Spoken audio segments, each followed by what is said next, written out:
Hey everybody, Milton Davis here, continuing our celebration of Sword and Soul.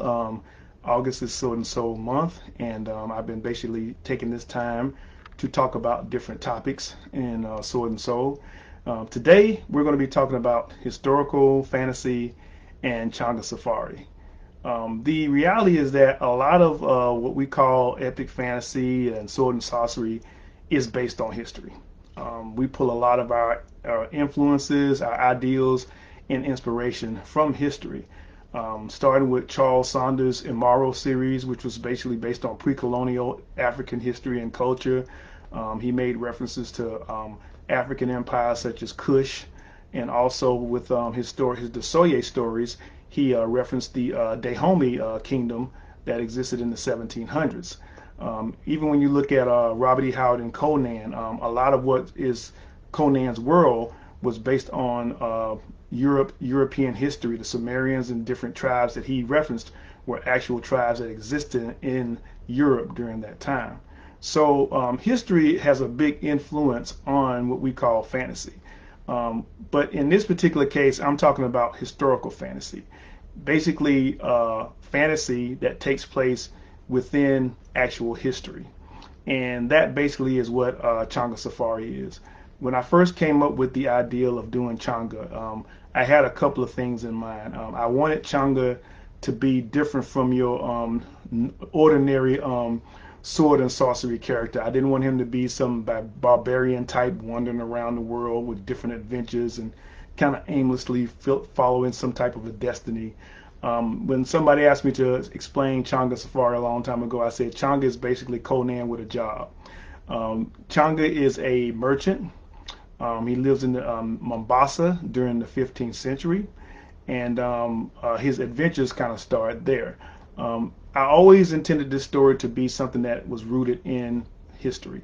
I probably love history more than I like fiction, any type of fiction. I grew up reading history, and I really didn't start reading fantasy and science fiction until I was in college, but I was reading history long before that. So I wanted Changa to be two things. I wanted it to be a fantasy adventure. Also, I wanted to be something that was infused in African history, and specifically, I wanted to talk about pre-colonial African history in East Africa. A lot of fantasy that was centered in Africa at that time was taking place in West African cultures, mainly because in most cases those are the cultures that we have the most information about, the ones that we know the most about. We not only do we have more connection there, because as black people in the United States, the majority of us, our roots are from West Africa. And so there's an affinity there. There's a cultural, more of a cultural link there. But you don't find a lot of influences from East Africa in fantasy. And I wanted Changa to show that. Particularly, I wanted to deal with the East African Swahili civilization during that time period. And the whole concept about Changa taking this adventure, this wide-ranging adventure, came from the fact that you have these were basically merchant cities that dealt with and traded with people from what we now known as India and China and the Middle East. And so we never see black people or people of color from these cultures in adventures traveling to the far ends of the earth. Whenever we see African heroes or characters, it's always in the contents of the continent. And I wanted to write a story about a character who would be traveling beyond that. And so that's where the whole concept of Changa came from. But this is not a conversation so much about Changa. It's about the historical aspects that occur in Changas Safari. I had to do a lot of research. I wanted the places that I took Changa to be authentic to what they were during that time, which meant I had to do research to find the names of these countries as they were back in the 15th century, not as we know them now. I felt like if I was Changa living in that time period, I wouldn't know these areas as what we call them now. I would know them as they were when they were existed in the 15th century. So I wanted each region to have that nomenclature. I also wanted each fantasy element that took place in the stories to be authentic to the particular areas where Changa was. So if he was in particular areas, I wanted to kind of get into the fantasy and the folklore culture of that particular area and include it some kind of way in the stories. Now that was difficult. It was very difficult. Some of the places I couldn't find a lot of information on. Some of them I was able to find a lot of information on. Some of them, after I wrote the story, I found a lot of more information on that I wish I had had when I sat down to write the whole adventure, because I could have included it in the story and would have kind of enhanced some of the storylines that I was telling. So what I'm going to do is I'm going to go through each particular Changa adventure and highlight the particular historical element in that adventure that was incorporated into the story. If you have read the Changas Safari stories, or if you haven't, there are three Changas Safari. Well, it's actually four Changas Safari books. The first three books are basically a collection of short stories and novellas. There's 3 adventures in Changa Book 1. There's 3 adventures in Changa Book 2, and there's 3 adventures in Changa Book 3. The last book of the series is called Son of Infumu. And Son of Infumu is actually a novel, but it's the conclusion of Changa's adventures, and it takes place in Changa's homeland. So I actually wrote a list this time, so I'll make sure I wouldn't forget everything, so we can go through the different stories. Okay, the first book, the first adventure in the Changa series is the Jade Obelisk. Now, the Jade Obelisk is basically setting our foundation for the whole series, and it basically takes place in East Africa among the Swahili city-states. You first meet Changa, where he's actually leaving the city of Mombasa, and he's actually selling to Sofala because of some situations that have happened in Mombasa, and he feels like at this time it's better for him to leave Mombasa and kind of establish himself in another city. The Swahili city-states were a number of cities that went along the east coast of Africa. You had Mombasa was one. You had a city called Pemba. Mogadishu was considered one of the city-states. You also had Sofala, which was down in the Zimbabwe region, and each of these. You also had Zanzibar. So each of these cities were like they were like self-autonomous cities. They were city-states, and although they shared a culture, they weren't under rule of one particular people. The Swahili culture was basically an amalgamation of the East African cultures and Arabic cultures. This is a trade that had been going on for centuries. You first heard mention of this in some of Egyptian history when they mentioned the city of Punt. People haven't. I don't think they've ever found Punt yet, but Punt was like in the region of the Red Sea. But then later on, you had kingdoms like Aksum, which is basically where we now know we call Ethiopia, and these were all cities that were kind of like gateways to the Middle East and to the East, and a lot of trade took place. So when Changa comes to life in this series, he's part of a culture that has existed for centuries, and the Swahili were just another chapter in that culture. So in the first book, I'm basically all the action kind of takes place in the range of the Swahili cities, with Changa going from Mombasa to Sofala and different things like that. In book 2, A Certain Spice, this is when Changa kind of officially sets out on his adventure. He's actually met a person from China or from the Middle Kingdom that has persuaded him to go into a deal for some particular material that he found in what we now know as Indonesia, and that's where Changa starts to sail to on his adventure. One of the historical things about this, because I couldn't find a lot of things about Indonesia, I did find out that there is an area when you're traveling from Africa to Asia that you have to pass through, which is called the Malaccan Straits. And we know about the Malaccan Straits, even though we don't know. Actually, the city of Singapore sits in the area of the Malaccan Straits. It's actually a strip of area that is between the mainland and Indonesia, and it's one of the busiest trade routes when it comes to ships sailing from East Africa and India to Asia. And it's always been an area known for pirates, which is one of the reasons that there's pirates in this story. Even to this day, it's still an area that is known for piracy because of the fact that all these ships have to have to travel through this narrow channel to get to the east and get to Asia. So I actually incorporated that into the story. Those of you who read it, you know how. Those of you who haven't, you got something to look forward to. The third book is really unique, and it's probably I know as authors we're not supposed to have our favorites, but for me, the third story in this first book is probably my favorite story. It's called The Emperor's Ransom. This story is about Changa once he has reached the East, basically the Middle Kingdom. And this story came from the fact that as I was doing research on the Middle Kingdom, I found out about this particular Chinese emperor who was very influenced by his eunuch. And I don't know if you know about it in China, but in China, the eunuchs were very important to the royal court. They did anything from sweeping the streets to being actually counsels to the emperors. Zheng He, who had the famous trade ships that sailed from from China all the way to the east coast of Africa, was a eunuch. And in this particular story, there was a eunuch. Well, this is actually the actual history. This eunuch persuaded the Chinese emperor to attack Mongolia, and they attacked Mongolia and they lost, and the emperor was captured. But 2 years later, the emperor reappeared back in China and ended up reestablishing himself in his rule. And so the question in my mind, which was never answered in this discussion, was how did the emperor get back to China?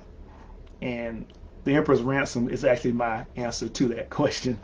So, in this book we talk about the Middle Kingdom. We talk about Mongolia. That even at this point in the late 15th century, Mongolia was not the Mongols were not the empire that they were back in the 12th and 13th century, although they were still at issue with the Chinese.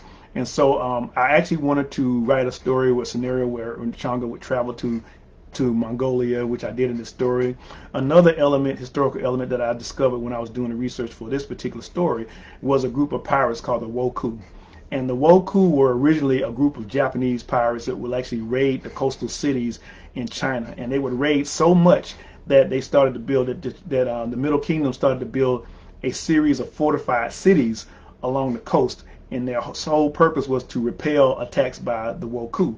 Eventually, you had people from mainland China that became members of the Wokou, so it became like an amalgamation, a mesh of cultures, like pirate cultures usually do, and it was a really interesting element to work into that story. Okay, in the second book in Changas Safari, we start off with Changas Daughter. Now, in this story, Changa and his people have traveled to what we know now as India. And of course, trying to be true to the historical element, I had to look up, so what was the situation in India during this time period? And I discovered that there was, of course, no India. India was basically divided into a number of different kingdoms.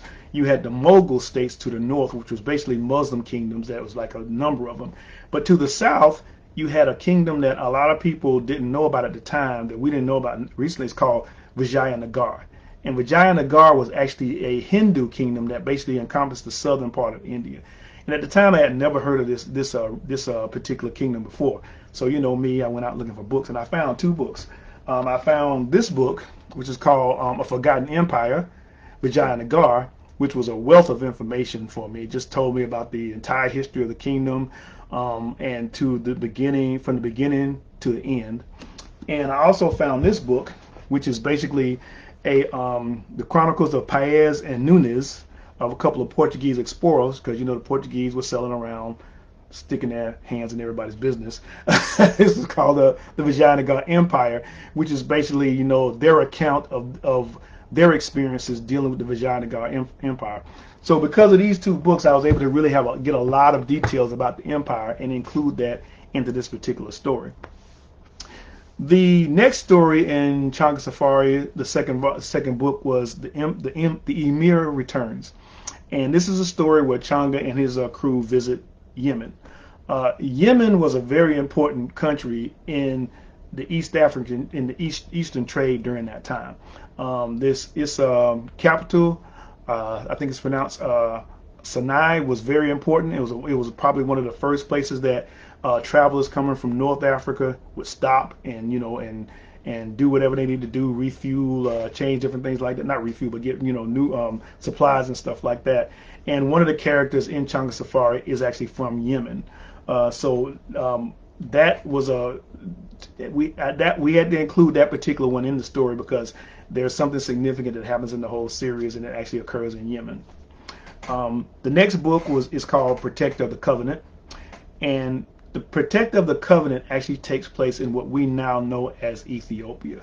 I had an opportunity to write about this area. I actually wanted to do that because, a lot of people don't, a lot of times you hear people talking about Christianity being introduced to Africa, and a lot of people don't realize that Christianity was in Africa, a very long time. Actually, Christianity existed in Africa before Islam did. And the place that it existed was in Ethiopia, which was known as Abyssinia at the time. And actually, of the first two kingdoms that became Christian kingdoms, the first one was Albania, and the second one was Abyssinia. And so one of Changa's characters is from this region, so we had a visit there and had an interesting adventure in that particular region as well. I'm trying not to tell you guys about the story, just talk about the history there.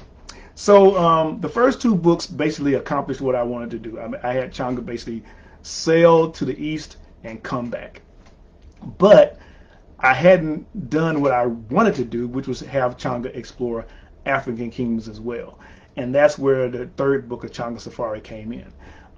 Because of a series of circumstances, Changa finds himself on a safari again, but this time instead of going to the east, he's actually traveling into the African continent.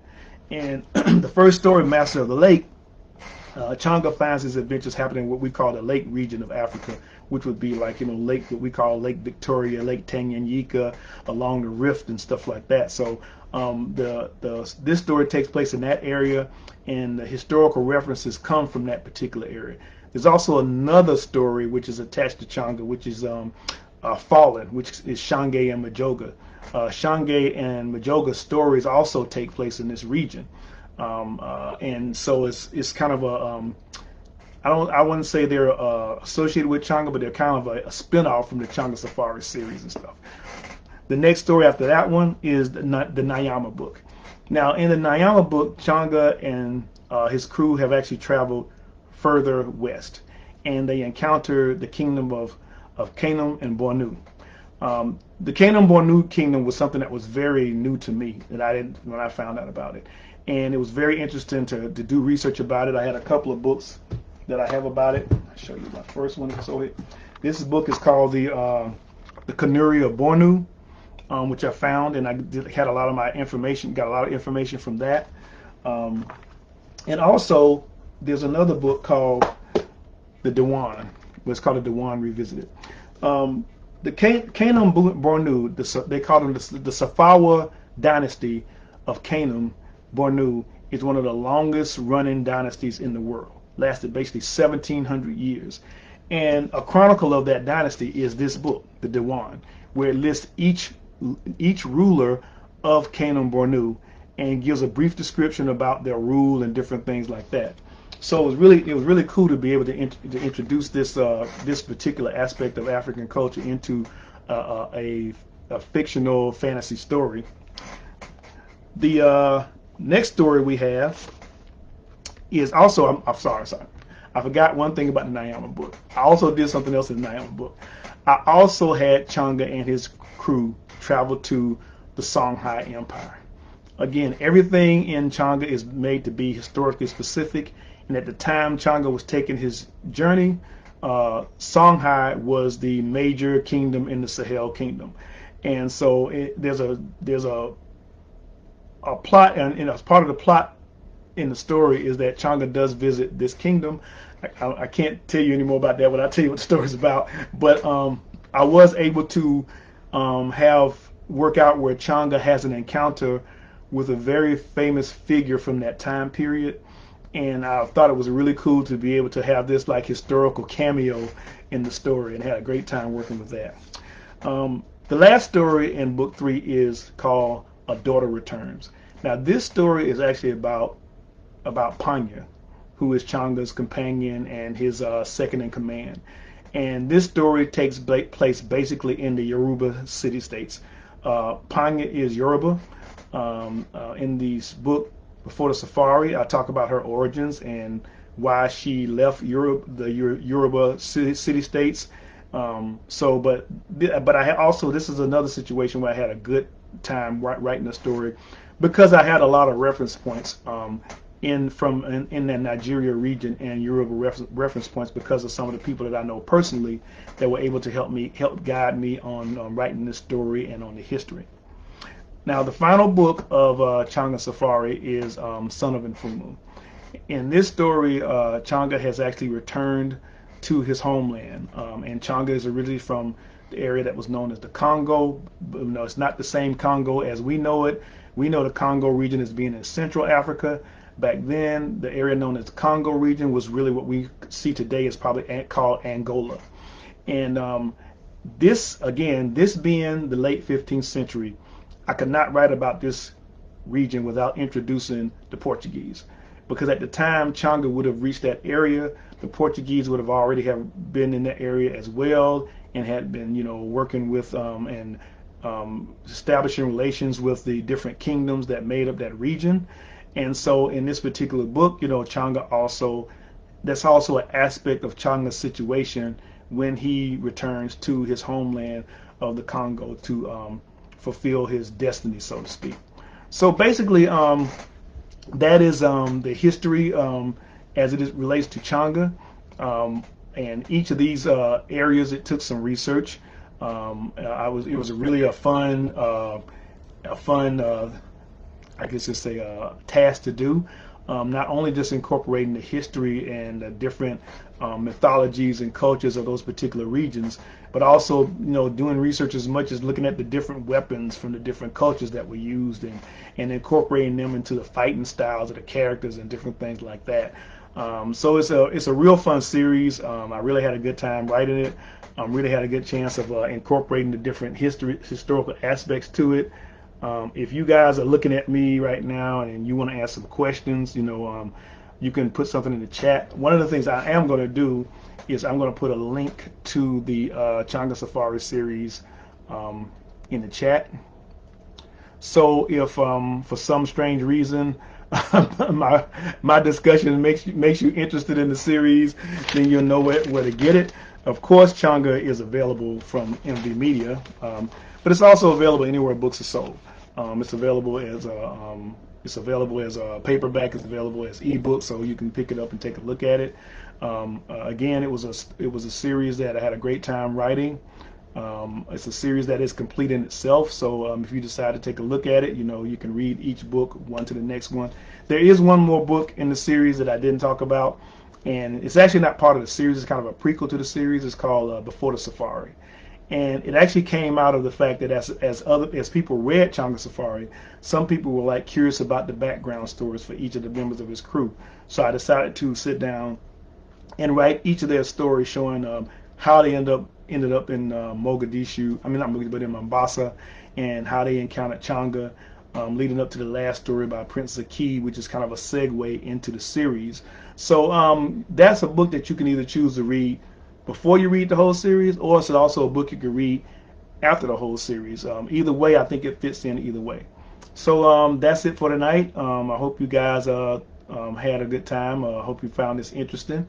Again, just talking a little bit about historical, how history is incorporated into fantasy and the historical fantasy of Changas Safari. So until next week, I'll see you guys then, and Sword and Soul forever.